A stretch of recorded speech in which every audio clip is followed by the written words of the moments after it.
guys, welcome back to my channel. Today we are going to be talking about things you absolutely need to do your first triathlon. These are not fun niceties. These are things that you will actually need and where you should invest your money. So those are what we're going to talk about today. If you like this video, give it a thumbs up while you're watching. Don't forget to subscribe to my channel.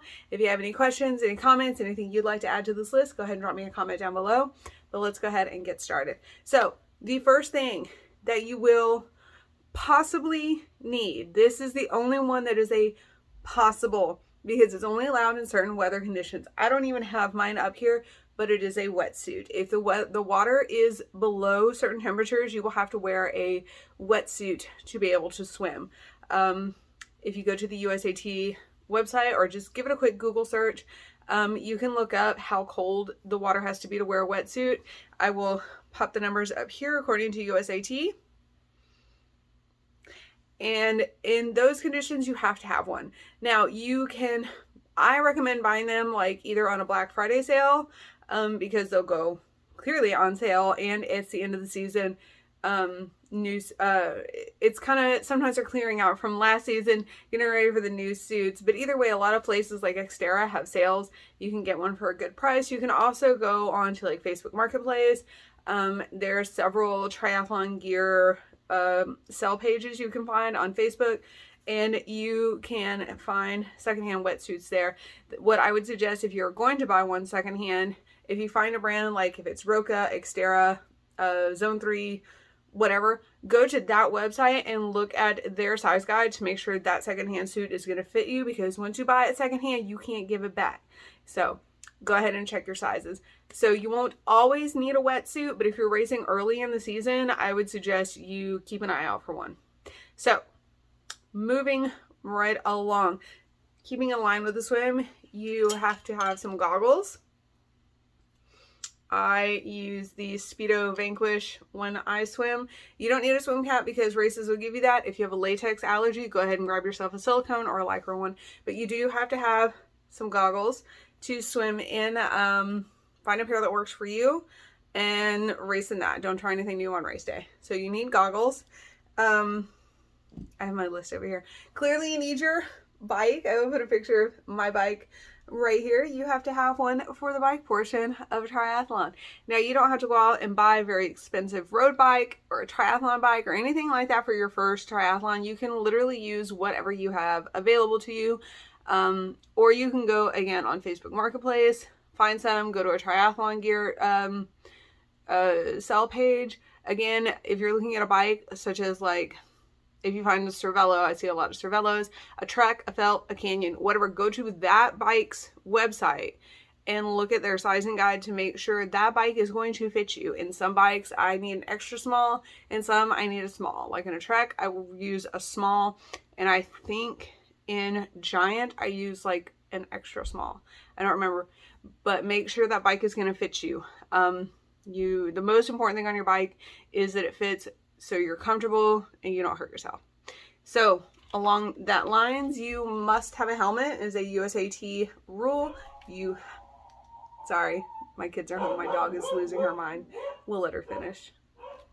You have to have a helmet anytime you are in contact with your bike. So as soon as you come out of the water, you go to transition, helmet has to be on. You can't take it off until your bike is back on the rack. You have to have a helmet. You do not have to spend a lot of money on a helmet. You can buy good quality helmets for a decent price. Mine is a fairly expensive helmet. I bought it when I largely finished my season just because I wanted something nice for myself. I have gel from my last triathlon on here. I found it all over all my stuff. I don't know how it happened. Things I like in a helmet, I like anything that has a MIPS, M-I-P-S, I'll put the logo up here, system or something similar. Rudy has something very similar, but your brain bucket should be where you put your most time, your most money, and your most research, in my opinion, into. You only get one brain. They're hard to fix once you mess them up. So spend a lot of time on your helmet. Do not buy a secondhand helmet. You don't know if it's been in a crash. You don't know if it's damaged. You don't know the condition of the foam or the structures internally. Buy a new helmet. If you are unsure, go to a bike shop. They'll be able to help you. But you have to have a helmet. It's a non-negotiable. They won't let you race without a helmet. So get you a good one. Invest in your brain. So next, these are in no particular order at this point, is now this is personal preference, but I'm going to tell you why I recommend triathlon shorts. These are a pair by Pearl Izumi. Again, watch for these to go on sale. You can buy these on Poshmark. It doesn't have to be expensive. I prefer a triathlon short over anything else because I can swim in them, bike in them, run in them. They're comfortable. They don't bunch up. They're long enough. They dry quickly. I've seen people race in like just bathing suits, and I wish I was that girl, but my thighs could never.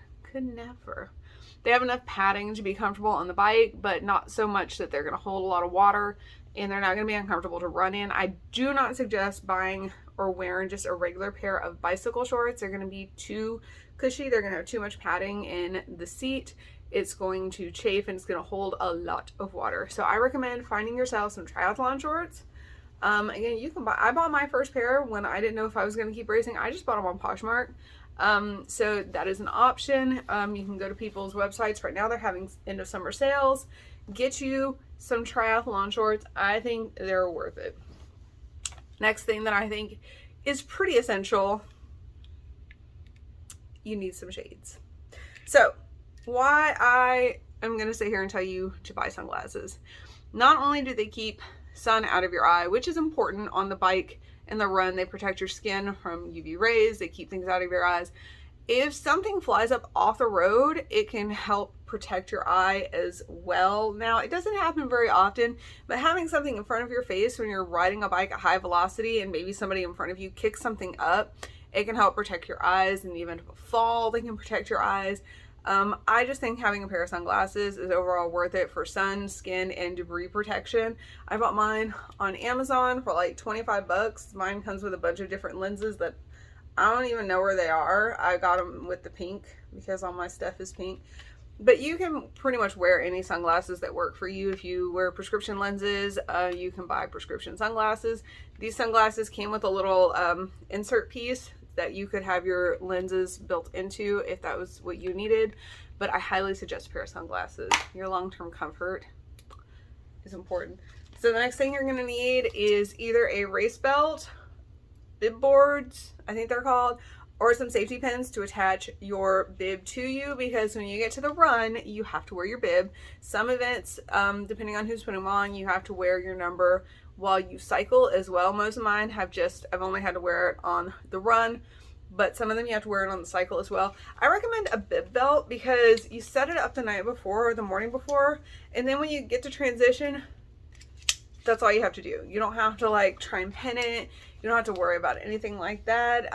Again, you can get them on Amazon for cheap. I got like a 2-pack for like $12 or $13 or something like that because my son loses shit all the time. So I highly recommend a race belt just to save you some time, some effort, some messing around. It's better than stabbing yourself and putting holes in your clothes. So get yourself a race belt. The last thing you're gonna need is some running shoes. I wear very expensive race day shoes because I'm a clown and that's what I want to do, but you don't have to. Any shoe that you're used to running in will do just fine. I like a nice lightweight shoe because most of my triathlons, my run distance max so far has been like a 5K.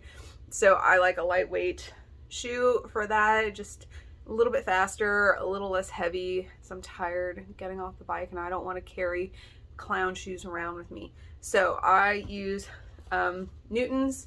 You don't have to. There's all kinds of great shoes. Go to a running store, get fitted, find out what you need, try on a bunch while you're there, and pick out a pair that works for you. Don't cheap out on your shoes. Your rain bucket and your shoes are where you should really spend most of your money. Your shoes help protect your feet, your joints, your back, your knees, everything like that. Your helmet obviously protects your brain and the surrounding structures as well. So spend your money on your shoes and your helmet. So I think that's everything. If I've missed anything, let me know what you think is essential for your first triathlon. Also, some kind of nutrition. Bring some like electrolyte and something to eat. You may not need it if you're used to longer distance bike rides or runs, but I always have something I eat right after I swim before I get on the bike, and then I have extra electrolytes when I get off the bike and I get ready to run. That's what works for me currently for my distances, but make sure you have some nutrition. That's just like an honorable mention because you're probably going to want that. So that's it for today's video. I hope you found this helpful. I hope maybe it answered some questions. If you have any other questions, anything I didn't answer, anything you would like to see if is something you should be bringing with you, go ahead and drop it in the comments and I will answer that as best I can. If I can't, maybe somebody else can. So that's it for today's video. I hope you enjoyed it. If you did, make sure you give it a thumbs up and don't forget to subscribe to my channel. I love having you here, and I will see you in my next video.